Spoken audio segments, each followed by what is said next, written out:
স্বাগত জানাচ্ছি প্রিয় ইউটিউব ভিউয়ারদের। 2022 খ্রিস্টাব্দে এইচএসসি পরীক্ষার নম্বর বিভাজন প্রকাশ করেছে। আমরা এই নম্বর বিভাজনটা দেখার চেষ্টা করব। অর্থাৎ এইচএসসি পরীক্ষার্থীদের আর কত পার্সেন্ট নম্বর এমসিকিউ এবং সৃজনশীলে পেতে হবে, এবং পরীক্ষার কয়টি প্রশ্ন থাকবে, কয়টি প্রশ্নের উত্তর করতে হবে, এই বিষয়গুলো আমরা একটু দেখার চেষ্টা করব।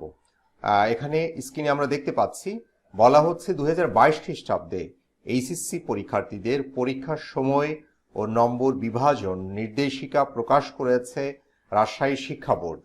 গত 27 এপ্রিল স্বাক্ষর করা বিজ্ঞপ্তিটি শনিবার 30 এপ্রিল বোর্ডের ওয়েবসাইটে প্রকাশ করা হয়।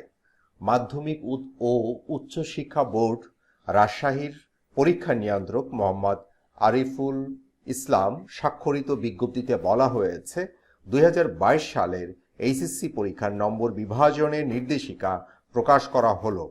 উক্ত নির্দেশনা অনুসরণ করার জন্য সংশ্লিষ্ট সকলকে নির্দেশক্রমে অনুরোধ করা হলো। এতে আরও বলা হয়, আবশ্যিক ও ব্যবহারিক পরীক্ষাবিহীন বিষয়সমূহ বাংলা দ্বিতীয় পত্র, ইংরেজি প্রথম পত্র ও দ্বিতীয় পত্র ব্যতীত লিখিত অংশে 4টি প্রশ্নের উত্তরের মধ্যে প্রাপ্ত নম্বরকে 70 নম্বরে এবং এমসিকিউ 15টি প্রশ্নের উত্তরে 15 এর মধ্যে প্রাপ্ত নম্বরকে 30 নম্বর রূপান্তর করা হবে। ব্যবহারিক পরীক্ষাযুক্ত বিষয়সমূহে লিখিত অংশে 3টি প্রশ্নের উত্তরে 30-এর মধ্যে প্রাপ্ত নম্বরকে 50 নম্বরে এবং এমসিকিউ অংশে 15টি প্রশ্নের উত্তরে 15 এর মধ্যে প্রাপ্ত নম্বরকে 25 নম্বরে রূপান্তর করা হবে। এবং বাংলা দ্বিতীয় পত্র, ইংরেজি প্রথম পত্র ও দ্বিতীয় পত্রের 50-এর মধ্যে প্রাপ্ত নম্বরকে 100 নম্বরে রূপান্তর করা হবে। পরীক্ষার সময় 2 ঘন্টা। তো আমরা একটু বিস্তারিতভাবে এই নির্দেশনাটা দেখার চেষ্টা করছি। এখানে যে বিষয়টা বলা হচ্ছে যে 2022 সালে এইচএসসি পরীক্ষার সময় ও নম্বর বিভাজনের নির্দেশিকা সংক্রান্ত বিজ্ঞপ্তি উপযুক্ত বিষয় ও সূত্রের প্রেক্ষিতে নিম্নরূপ 2022 সালের এইচএসসি পরীক্ষার সময় ও নম্বর বিভাজন নির্দেশিকা প্রকাশ করা হলো। উক্ত নির্দেশনা অনুসরণ করার জন্য নির্দেশক্রমে সংশ্লিষ্ট সকলকে অনুরোধ করা যাচ্ছে। এখানে বলা হচ্ছে এইচএসসি পরীক্ষা 2022-এর সময় ও নম্বর বিভাজন নির্দেশিকা পরীক্ষার সময় 2 ঘন্টা, এমসিকিউ 20 মিনিট এবং সিকিউ অর্থাৎ রচনামূলক হচ্ছে 1 ঘন্টা 40 মিনিট। সিলেবাস অর্থাৎ 2022 সালের এইচএসসি পরীক্ষার পুনর্বিন্যাসকৃত পাঠ্যসূচি। এবং এক্ষেত্রে আমরা যে বিষয়টি দেখতে পাচ্ছি সেটা হচ্ছে, প্রথমে ক্রমিক নম্বর বিষয়ের নাম দেওয়া আছে, কোড নম্বর সাবজেক্টের, এবং এমসিকিউ কয়টি প্রশ্ন থাকবে এবং সিকিউতে কয়টি প্রশ্ন থাকবে, এবং পরীক্ষার্থীদের উত্তর প্রদান করতে হবে কয়টি প্রশ্নের। এটা হচ্ছে এইচএসসি 2022-এর প্রশ্নের বিবরণ, এবং এইচএসসি পরীক্ষা 2022-এর পরীক্ষার্থীদের উত্তর প্রদান করতে হবে কতটা, এই প্রশ্ন থেকে কয়টি উত্তর প্রদান করতে হবে তার একটা হিসাব। বাংলার ক্ষেত্রে আমরা দেখতে পাচ্ছি বিষয় কোড 101, 30টি এমসিকিউ থাকবে। বাংলা প্রথম পত্রে সিকিউ থাকবে 11টি, 30টি যে কোনো 15টি প্রশ্ন উত্তর দিতে হবে এবং 15 নম্বর, এবং যে কোনো 4টি প্রশ্নের উত্তর দিতে হবে, 40 নম্বর থাকবে সিকিউতে, আর এমসিকিউতে 15টি প্রশ্ন থাকবে, 15 নম্বর থাকবে 15টি প্রশ্নের।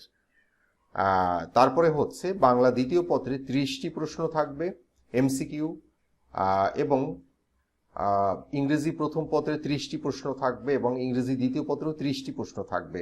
এবং এখানে দ্বিতীয় সিকিউর ক্ষেত্রে বলা হচ্ছে যে এনসিটিবি কর্তৃক প্রণয়নকৃত মানবন্টন অনুযায়ী হবে।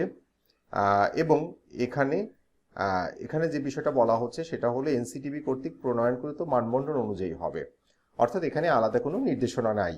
বাংলা দ্বিতীয় পত্র কোড নাম্বার হচ্ছে 102, অর্থাৎ আগে যে নিয়মে হয়েছে সেই নিয়মই হবে, সে কথা বলা হচ্ছে আর কি। এবং ইংরেজি প্রথম পত্রের বিষয় কোড 107 এবং ইংরেজি দ্বিতীয় পত্রের বিষয় কোড হচ্ছে 108। তারপরে হলো পদার্থবিজ্ঞান প্রথম পত্র এবং পদার্থবিজ্ঞান দ্বিতীয় পত্র। আমরা দুটো প্রথম পত্র এবং দ্বিতীয় পত্র যেহেতু একই বিষয়, কাজে এই জন্য একসঙ্গে বলার চেষ্টা করছি। বিষয় কোড 174 এবং 175। 25টি এমসিকিউ প্রশ্ন থাকবে, 8টি সিকিউ প্রশ্ন থাকবে, 15টি প্রশ্নের উত্তর দিতে হবে এমসিকিউ এবং 3টি প্রশ্নের উত্তর দিতে হবে সিকিউতে। 3টির 10 মার্ক করে 30 নম্বর এবং 15টি এমসিকিউ, প্রতিটি 1 মার্ক করে 15 নম্বর। রসায়ন প্রথম পত্র দ্বিতীয় পত্র একই, অর্থাৎ 25টি প্রশ্ন থাকবে এমসিকিউ, 15টির অ্যান্সার দিতে হবে এবং 8টি প্রশ্ন থাকবে সিকিউ এবং 3টির অ্যান্সার দিতে হবে।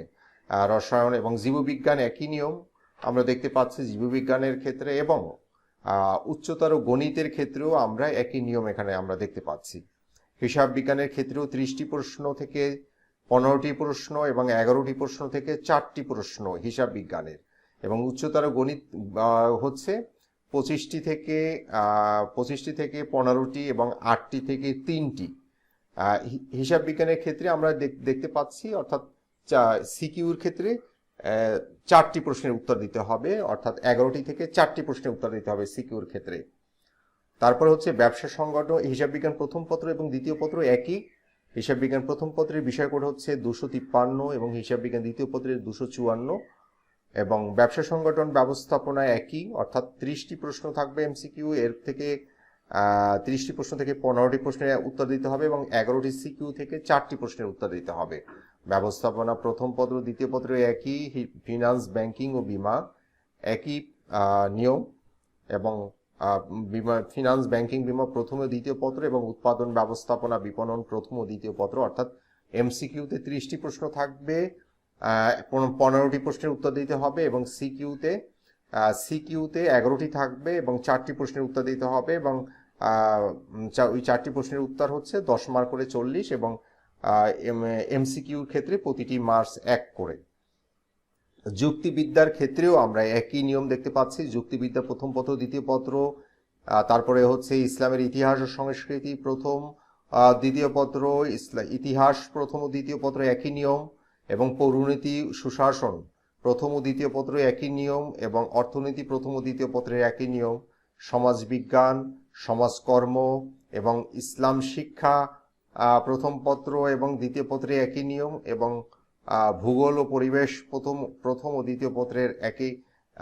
ভূগোল ও পরিবেশের কিছু পরিবর্তন আছে, এই পরিবর্তনটা একটু বলার চেষ্টা করি। ভূগোল পরিবেশে হচ্ছে 25টি এমসিকিউ থাকবে, তার মধ্যে 15টি প্রশ্নের উত্তর দিতে হবে, এবং 8টি সিকিউ থাকবে, তার মধ্যে 3টি প্রশ্নের উত্তর দিতে হবে। এবং ভূগোল আমরা যে বিষয়টা জানি যে এটা হলো অর্থাৎ প্র্যাকটিক্যাল আছে এই সাবজেক্টে। তারপরে হচ্ছে মনোবিজ্ঞান একই, মনোবিজ্ঞান, পরিসংখ্যান, মৃত্তিকা বিজ্ঞান এবং গার্হস্থ্য বিজ্ঞান, এই বিষয়গুলোতে এমসিকিউ 25টির থেকে 15টি অ্যান্সার দিতে হবে এবং সিকিউ 8টি থেকে 3টির উত্তর দিতে হবে। এবং কৃষি শিক্ষার ক্ষেত্রে একই নিয়ম, এবং খাদ্য পুষ্টির ক্ষেত্রে একই নিয়ম, অর্থাৎ এই সাবজেক্টগুলোতে প্র্যাকটিক্যাল পরীক্ষা আছে, যে কারণেই এই নিয়মটা। শিশু বিকাশ প্রথম পত্র এবং শিশু বিকাশ দ্বিতীয় পত্র, গৃহ ব্যবস্থাপনা, পারিবারিক জীবনের প্রথম এবং দ্বিতীয় পত্র, চারুকলা ও কারুকলার ক্ষেত্রে আমরা একটু দেখি। কারুকলার ক্ষেত্রে এমসিকিউ নাই, অর্থাৎ সিকিউ হচ্ছে মোট 8টি প্রশ্ন থাকবে, এবং এটার 2টি প্রশ্নের উত্তর দিতে হবে, 10, 10, 20, আর বাকিটা হয়তো প্র্যাকটিক্যালে। চারুকলা প্রথম ও দ্বিতীয় পত্র একই নিয়ম, এবং লঘু সঙ্গীত তত্ত্বীয় প্রথম ও দ্বিতীয় পত্রের হচ্ছে অর্থাৎ সিকিউ, এমসিকিউ নাই। সিকিউ হচ্ছে 10টি প্রশ্ন থাকবে 50 নম্বরের, এবং 3টি প্রশ্নের উত্তর দিতে হবে 30 মার্কের। আর এবং লঘু সঙ্গীত প্রথম ও দ্বিতীয় পত্রে একই। উচ্চাঙ্গ সঙ্গীত এর ক্ষেত্রেও একই নিয়ম, অর্থাৎ সিকিউ 10টি প্রশ্ন থাকবে, তার ভেতরে 3টি প্রশ্নের উত্তর দিতে হবে। উচ্চাঙ্গ সঙ্গীত প্রথম দ্বিতীয় পত্রে একই নিয়ম। তারপরে হচ্ছে আরবি প্রথম পত্র, আরবি দ্বিতীয় পত্রের, আর এখানে সিকিউ আছে, এমসিকিউ নাই। সিকিউতে 10টি প্রশ্ন থাকবে, যে কোনো 5টি প্রশ্নের উত্তর দিতে হবে আরবি প্রথম এবং দ্বিতীয় পত্রে।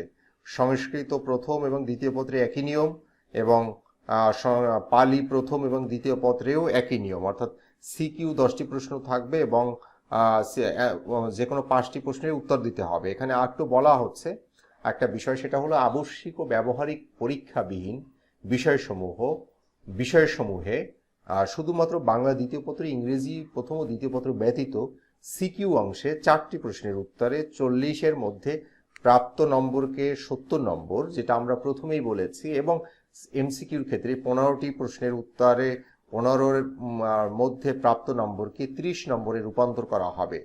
ব্যবহারিক পরীক্ষাযুক্ত বিষয়সমূহ সিকিউ অংশে 3টি প্রশ্নের উত্তরে 30 নম্বর উত্তরে 30-এর মধ্যে প্রাপ্ত নম্বরকে 50 নম্বর, এবং এমসিকিউ অংশে 15টি প্রশ্নের ক্ষেত্রে 15-এর মধ্যে প্রাপ্ত নম্বরকে 25 নম্বরে রূপান্তর করা হবে, এবং অবশিষ্ট 25 নম্বর ব্যবহারিকের জন্য বরাদ্দ থাকবে। বাংলা দ্বিতীয় পত্র, ইংরেজি প্রথম পত্র, ইংরেজি দ্বিতীয় পত্রের 50-এর মধ্যে প্রাপ্ত নম্বরকে 100 নম্বরে রূপান্তর করা হবে। পরীক্ষার সময় 2 ঘন্টা। এবং এখানে আরো অর্থাৎ যে সকল জায়গায় লেটারটা ফরওয়ার্ডিং হয়েছে সেই বিষয়গুলো আমরা দেখতে পাচ্ছি। তাহলে বিস্তারিতভাবে আমরা আসলে এইচএসসি পরীক্ষার্থীদের নম্বর বন্টনের বিষয়গুলো বোঝার বা আমরা বলার চেষ্টা করেছি। কাজেই শিক্ষার্থী বন্ধুরা, তোমরা বিষয়টা ইতিমধ্যেই অনেকেই জানো, আর তোমরা না জানলে বিষয়গুলো আবারও তোমরা একটু এই ভিডিওটা দেখে নিবে, যাতে তোমাদের এই বিষয়গুলোর কনসেপ্টটা ক্লিয়ার হয় এবং তোমরা এই নম্বর বন্টনের বিষয়টা বুঝতে পারো। তাহলে আজকে এ পর্যন্তই। সবাই ভালো থাকুন, সুস্থ থাকুন। আল্লাহ হাফেজ।